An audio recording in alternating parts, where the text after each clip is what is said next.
So we can see the dough's relaxed a bit. Again, this is what we're going for. It's called window pane. You want to be able to slowly stretch the dough to where it's basically translucent. See the fingers coming through. So if you do your kneading or slapping folds and you get your dough to this kind of elasticity and stretchability, you can get a window pane. The gluten's developed sufficiently. For my breads, I normally do another stretch and fold or two, but if you were doing the yeasted sandwich loaf or something like that, you could go ahead and oil a container and do what the fermentation, the proofing phase. Really not proofing, but the bulk fermentation, the first rise, maybe it's called. So at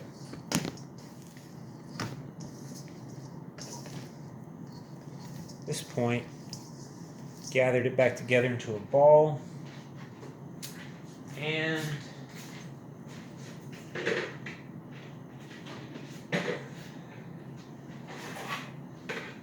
we'll transfer it to a container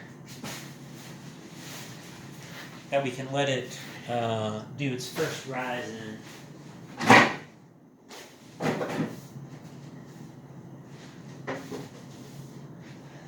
You want to put a little oil in your container so it'll be easier to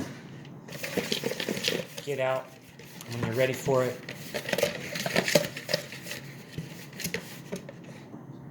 Got some olive oil in there, and we will transfer our dough ball into that. You can see it there. I'll put the lid on it. You can cover it with plastic wrap if you prefer. And one little trick that I do is look at it from the side. You're going to want to do it when you can have some light so you can see the level. So right now, that line is about the level of the dough. And what we'll do is we'll basically draw a line about double that.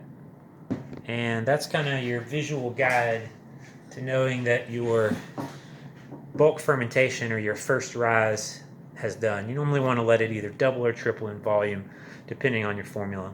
So when you mark your container like this, you can just come back and visualize looking at it from the side. You can see where it is, and then you'll be able to see where it goes. If you're doing a quick yeasted bread, you would probably leave it on the counter for maybe an hour, maybe two, to let it do its rise there. For a sourdough like this, I normally put it in the refrigerator and let it ferment overnight under cold temperatures for about 12 hours. But if I wanted to try to bake this today, I'd let it sit maybe on the counter for 3 to 5 hours until it's met that second line. And that'll do it for now. Oh, last note is basically after it goes through this stage of the bulk fermentation, you're going to knock it down and divide it or shape it depending on how many loaves you might be getting from your batch. You'll shape it, let it do a final proof, and then bake. So all of that for this bread will be done tomorrow. But like I said, if you used a quick yeast or instant yeast, anything like that, you would be doing those steps in the next probably 2 hours.